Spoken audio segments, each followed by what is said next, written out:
Hello, in this video I'm going to share with you how to cut and style long layers. This is my model who has not had her hair cut in like 4 months. It's super long. In her consultation, she requested to have about 4 or 5 inches off, and then she wanted long layers so that she got some movement throughout her head shape, but she wanted to keep it nice and thick along the perimeter. I always start every haircut by spraying it down with a nice leave-in conditioner that allows me to have nice slip and combability to the hair. But the other benefit of it is it keeps the hair wetter longer. And if you've watched any of my videos, I always recommend mapping the head shape off before starting. So I always start by finding the apex and then parting the head off into 4 panels. Once I've established the 4 panels, then I'm going to create my length in the perimeter of this haircut. And I do that by taking a 4 diagonal section on both panels in the back. And I take enough section so that I'm able to see my guide and have a thick enough guide that I'm able to follow. Now, if you notice, I did have her tilt her head forward. This gives a nice smooth surface for me to work on. I'm not having her look all the way down, just enough so that I can have a good visual of what I'm cutting. And then as I work up the back of the head shape, I'm taking each section thick enough so that I'm cutting, but thin enough so that I can see my guide. This just keeps you on point. And just a side note, when you're working in the salon, this is just salon reality you're witnessing here. Clients get to chatting and they move their head up and down. And you just always want to be aware to make sure that you keep their head in the position that you started so that you don't, it doesn't affect the shape of the haircut. If you notice, I'm constantly kind of having to kind of take her head and kind of slowly, just gently moving it forward. This just keeps me on point and checking to make sure that her head is straight, that she's not looking one way or the other. Something that you want to always make sure of when you're cutting your client's head, because if she's turned a little bit to the left or to the right when you're cutting, you're going to end up rounding that corner on one side and you're going to have to go shorter. So be aware of that when you're chatting with your client. So here, as you can see, the length is just right at her shoulders. So I'm having her turn her head so that I can comb it down almost at a 0-degree elevation. She gets a lot finer around the face, which is very common on fine-haired clients. And if I were to pull her hair over her shoulder, I'll be elevating, and then it would create more of a fringy and softer perimeter, and we want to have a stronger shape on the perimeter. So by having her turn her head, as you can see, I keep having to move her head ever so gently. During our consultation, she asked for me not to do a whole lot of face framing, but I did recommend to her, because of her face shape, that we needed to do some face shape or some face framing, because it would really pull her face down and not be complimentary for her. So we decided to do a little bit of a face frame right at her jaw, ending at the length that I established in the back. Now, I want you to take note here. I am combing it straight down from where it lives and then swinging it over. I'm doing this because I want to keep a strong perimeter. I want to keep I want to have some strong lines there around the face. And if I were to pull that forward and over direct it, I would be graduating it, and then it would be a lot wispier around the face.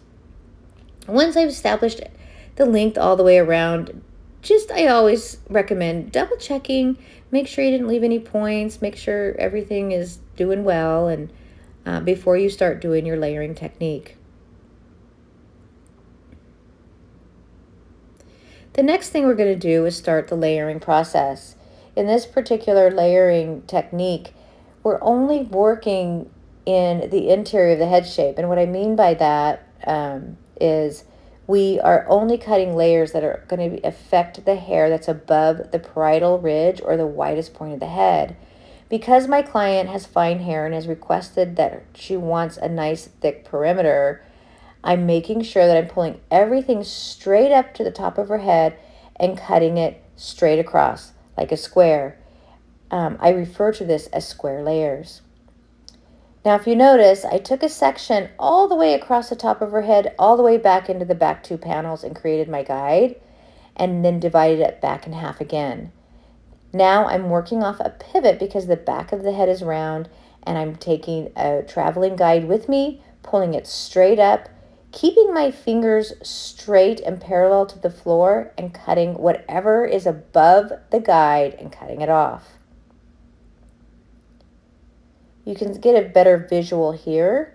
As you can see, I make sure the hair is nice and smooth from the scalp out and pulling it straight up, keeping my body in front of where I'm working, pulling it straight up, making sure my elbows out, my fingers are parallel to the floor, making sure that I can see my guide before I cut, and cut. Making sure you see your guide is so important. Don't cut. If you can't see your guide, back up. If you notice my body position on the opposite side, I am always standing in front of my work, but on the opposite side, I'm walking forward toward the mirror, and on this side, I'm walking backward toward the mirror.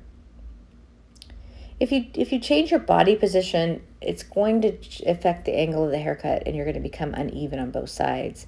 Then I always recommend double checking, going in opposite of how you cut. I'm going back in, pulling it straight up and pulling it straight up from her head, making sure my fingers are parallel and making sure I didn't have any points.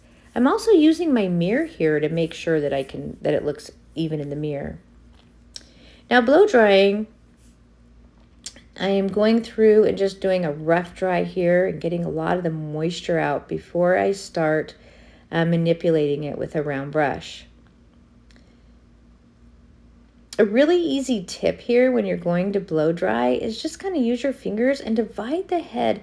Like take horseshoe sections, one across the very top right above the crown, and then one right there where above the occipital that meets all the way up to the crown. What this does, it allows you to be able to blow dry in sections, and you don't have to set your blow dryer down all the time. So the key points I want to point out here when I'm blow drying is right now I'm working in the exterior of the head shape. I want to get that hair nice and smooth and bent around the, curled around the brush, but I don't want a lot of elevation here. So do note that I'm not pulling the hair up. Also want to point out, notice the nozzle on the blow dryer and how I'm angling it going down on the head, on the hair shaft. The reason I'm using a nozzle is because it directs that air directly on where I'm working at. It's not affecting the hair that I've already done. And I'm using hot air and I'm angling it down with the head, with the hair shaft. If you don't know what a hair shaft looks like, it kind of looks like a tree stump with shingles on it. That's called your cuticle layer. And when you use a nozzle on your blow dryer and you angle it going down on the hair shaft, what that does is it closes that cuticle layer down, or those shingles, down flat and smooth. And that's what makes the hair shiny. Because when the outside layer of the hair shaft is open, the light filters through it and it can look kind of frizzy and dull. So just remember to always have your nozzle on and going with the head shape. And if you notice here, I'm using hot air. Well, you wouldn't notice that. Sorry, I'm sitting here talking and I lose my train of thought. I'm using hot air, and then once I can feel that the hair is dry and nice and hot, then I remove my blow dryer and cool it around the brush. The hot air moves it, the cold air sets it. If you also notice here on the second section, I'm elevating it.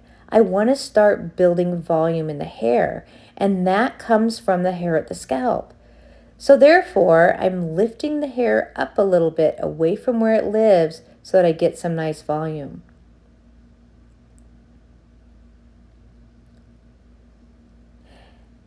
Now, the reason the hot and cold air works, let me give you a little bit of education on what the hair shaft is like inside. Now that you know the outside, let me tell you about the inside.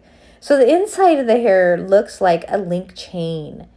And when it gets hot, the links loosen and they start moving and wrapping around whatever you're using. And in this instance, we're using a round brush. So when I'm using the hot air as the hair is drying, those links are opening up and they are forming around the round brush. But they are not set until it's cool. That's why I recommend once it's nicely hot and it's dry, remove your blow dryer and kind of hold it there for a little bit and rotate it on the brush, or just hold it in that position until it cools. Your styles are going to last so much longer if you do this. And as a hairstylist, it's so important and key to building clientele to educate your clients. Share with them what you're doing. Tell them why.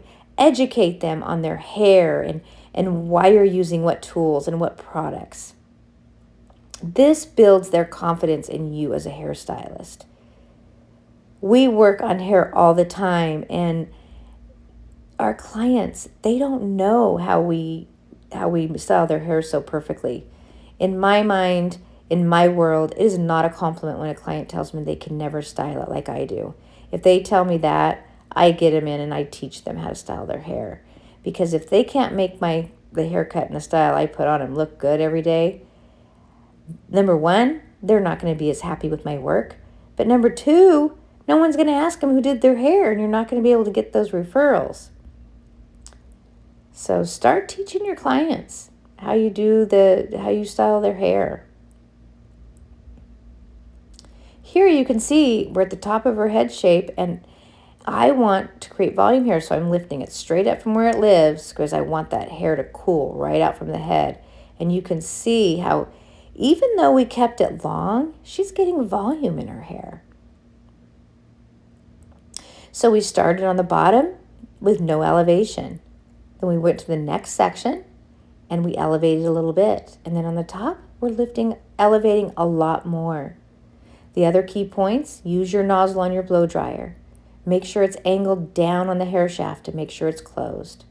Use your hot air. And then finally, make sure you hold it in that position and let it cool in that position. This will hold your styles so much longer.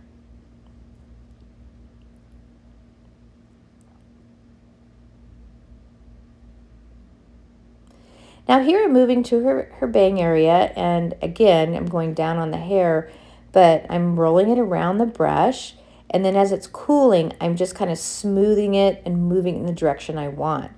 In the front, I don't want a Betty Boop round bang. I want to kind of smooth it around. I want it kind of smooth, so and a little flatter to her head. So that's another key thing too. If you want it smoother, then while it's hot, just manipulate it with your round brush. Now I'm doing a little bit of fine-tuning techniques here. I just wanted to soften the edge of her bangs here. They were a little bit blunt. So I'm just using a thinning shear and just kind of going in about a 1/4 inch on the ends and then kind of opening and closing it a few times to soften it. Doing the same thing here, just kind of softening the edges. It was a little thicker than what I liked. So I'm kind of going around the rest of the layers and I'm just softening the edges of the hair, the ends of the hair. Sometimes on this color of hair, you can see she's got a little bit of yellowing in her hair. That is due to the fact that she's been growing out her old color. And sometimes when you layer hair like this, it'll show the cut lines. So by going through with a little bit of a texturizing or thinning shear and just softening the ends, it just takes those lines out. Look how beautiful that falls. Sometimes the most simple of techniques looks the best. I hope these tips helped you today. If so, please subscribe, and hey, happy hair cutting!